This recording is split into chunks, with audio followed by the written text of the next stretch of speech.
Frank Lloyd Wright fue un arquitecto estadounidense considerado uno de los grandes arquitectos del siglo XX, como precursor de la arquitectura orgánica. Diseñó una serie de edificios y casas ampliamente reconocidas, buscando siempre espacios abiertos que generan continuidad y evoquen la naturaleza. En el texto de Living City, Wright parte de una visión espiritual en la que muestra el carácter dual que tienen los dos hombres primitivos, el hombre de la caverna sedentario y el hombre nómada, libre y natural. Wright nos muestra cómo estos se relacionan al momento de definir la arquitectura desde su comienzo hasta la actualidad. Periodo Paleolítico. Europa fue inicialmente poblada por tribus nómadas que, como decía Frank Lloyd Wright, andaban errantes por el territorio y vivían en tiendas plegables que armaban y desarmaban según demandaba la necesidad. Excavaciones arqueológicas revelaron algunas de las viviendas construidas por los nómadas, hechas con estacas y pieles de animales, por lo cual eran de carácter pasajero y transitorio. En Europa, los hombres nómadas empezaron a construir casas más duraderas, posiblemente por alguna influencia de los hombres sedentarios, pero nunca en la misma medida que estos. Lo único que construyeron en piedra fueron las tumbas funerarias y los templos religiosos, pues tenían un mayor significado y debían perdurar en el tiempo. Por influencia de los hombres de la caverna, estas construcciones simulaban cuevas. Periodo Neolítico. La agricultura comenzó alrededor del año 9000 a.C. y con ella aparecieron las primeras construcciones de carácter permanente, las cuales son atribuidas a los hombres sedentarios. Inicialmente, ellos habían vivido en las cavernas, a las cuales les pusieron tejidos de estacas en las entradas para proteger del viento. En el suroeste asiático empezaron a construir chozas semienterradas de planta circular y hechas en piedra que rodeaban las aldeas con muros. Las viviendas fueron evolucionando a casas absidales cuya parte inferior era en piedra y la superior en barro o paja. Aunque algunas eran completamente circulares en planta y otras tenían forma de llave, las viviendas eran muy cerradas, simulando una cueva, solo con una apertura para la entrada y otra para que el humo saliera. Los hombres de la caverna también construían casas rectangulares hechas en ladrillo de barro, en ciudades rodeadas por un muro o con las casas tan pegadas entre sí que formaban una barrera. Cuando los hombres nómadas se mezclaron con los sedentarios, empezaron a influir la forma en que construían sus viviendas, templos y ciudades.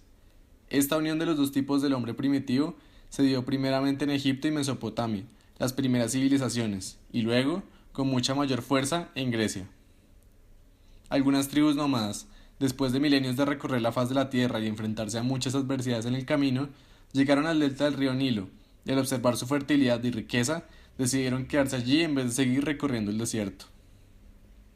La influencia de los nómadas no fue tan notoria al comienzo. Las pirámides eran más de carácter sedentario, pues imitaban las cavernas donde vivieron los primeros hombres de este tipo. Con el pasar de los años y la mezcla más profunda entre los dos tipos del hombre primitivo, el espíritu nómada comenzó a tener una mayor influencia como en el gran templo de Abu Simbel. A pesar de construirse enterrado en la montaña, se hizo con columnas que permitían tener mayores espacios abiertos. Otros templos egipcios demuestran una todavía mayor influencia nómada, evidenciada principalmente en el uso de columnas y en que fueran construidos sobre la superficie y no enterrados. Sin embargo, como el carácter nómada no desplazó por completo al sedentario, las columnas solo se encontraban en la parte central y estaban rodeadas por muros gruesos que brindaban seguridad. Otras tribus nómadas llegaron a Mesopotamia y se unieron a los hombres sedentarios que ya vivían allí, por lo cual la arquitectura de la zona empezó a mostrar la dualidad de estas dos naturalezas. Por ejemplo, los zigurats o torres templo, a pesar de ser muy estereotómicos en su forma, tenían un fin más relacionado al hombre nómada, acercar a los hombres al cielo para contemplar los astros. Después de más de un milenio, se comienza a notar una mayor influencia nómada en Mesopotamia, como en la arquitectura persa, donde el uso de columnas permite tener espacios mucho más grandes y abiertos. El carácter nómada se sigue viendo en los basamentos sólidos y macizos. Como mencionado anteriormente, en Grecia se dio una segunda mezcla de los dos tipos de hombres primitivos, pero con mucha mayor fuerza, lo cual permitió el surgimiento de la democracia. Por otro lado, todos los templos griegos evidencian con claridad el carácter dual de esta cultura, el naos y el pronaos, rodeados de muros macizos para tener una mayor intimidad, reflejan la influencia sedentaria. La columnata, que permite un aligeramiento del edificio, refleja la influencia nómada. De la misma manera, los templos construidos bajo el Imperio Romano también demostraban un carácter dual, con una cella muy cerrada rodeada por columnas adosadas y un pórtico que daba una mayor sensación de ligereza. En alzado, el basamento pesado y macizo contrasta con las columnas y el frontón que son más livianos.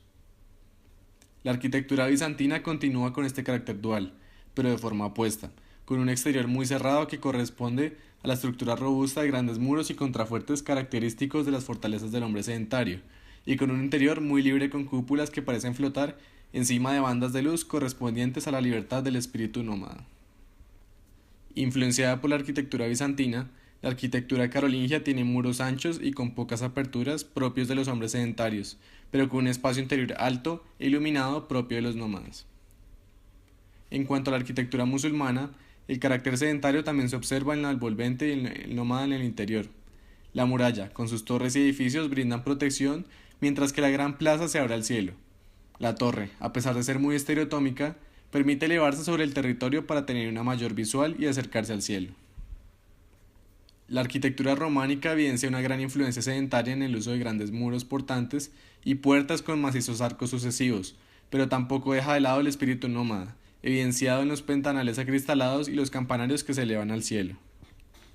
Debido a la influencia nómada, la arquitectura románica fue evolucionando a la gótica, donde el uso de nervaduras, arcos apuntados, bóvedas de crucería, arbotantes y contrafuertes permitieron tener un mayor espacio libre e iluminado, que daba la sensación de elevarse al cielo.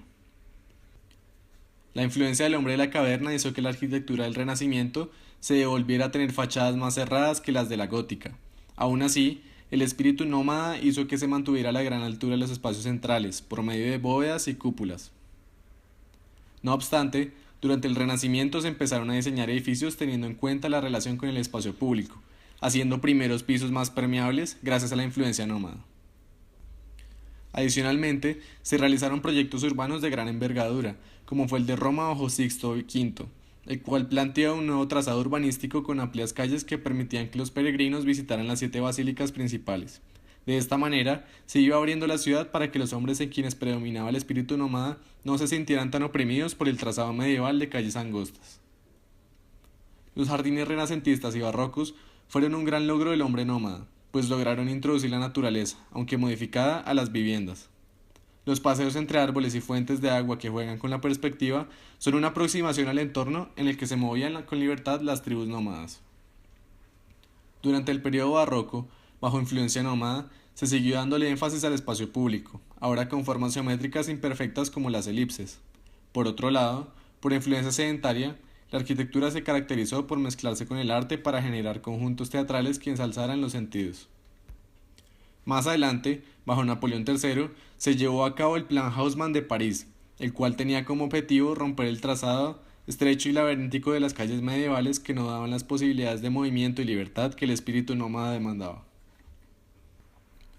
Posteriormente, la arquitectura neoclásica retomó la griega y la romana, así como su carácter dual donde el centro cerrado corresponde a la influencia sedentaria y el exterior abierto a la influencia nómada. La arquitectura historicista retomó las arquitecturas del pasado, mezclando distintos estilos y, por ende, los dos caracteres diferentes del hombre primitivo. Por ejemplo, el edificio del Reichstag tiene espacios pequeños y recluidos que corresponden al carácter sedentario, y los grandes espacios abiertos e iluminados por la gran cúpula de metal y vidrio, el pórtico de entrada, corresponden al nómada. Los desarrollos técnicos y la implementación de nuevos materiales como el acero y el concreto reforzado han permitido una gran evolución del espíritu nómada que busca la ligereza, la libertad, la transparencia y la altura, como es el caso de la Torre Eiffel. La arquitectura moderna siguió esta tendencia, usando el vidrio y el acero como materia prima. Tal es el caso de la Glass House, donde solo el núcleo central y la sala de estar constituyen elementos relacionados al hombre sedentario. Otras obras de la arquitectura moderna, como la Casa de la Cascada, buscaron incorporarse a la naturaleza de forma directa, volviéndose una sola con ella. De esta forma, la arquitectura orgánica es la que mejor responde, según Wright, al espíritu nómada, el cual está volviéndose mucho más fuerte que el sedentario en este último siglo. La arquitectura contemporánea es todavía más explícita en su relación con la naturaleza. Tal es el caso del Estadio Nido de Pájaro, que representa literalmente lo que su nombre indica. Otros edificios contemporáneos buscan incorporar directamente la naturaleza en sus fachadas o cubiertas, como es el caso del Vertical Forest. Inclusive, se está haciendo rascacielos como la Torre de Shanghái, que además de ser completamente en vidrio para apreciar la vista desde la altura, tienen jardines interiores que involucran el verde al edificio. En conclusión, los dos tipos de hombre primitivo que Wright propone siguen influenciando la arquitectura moderna, generando una arquitectura cada vez más orgánica, debido al auge del espíritu nómada que busca libertad, agilidad y naturalidad, cualidades que son cada vez más buscadas en las edificaciones de hoy en día.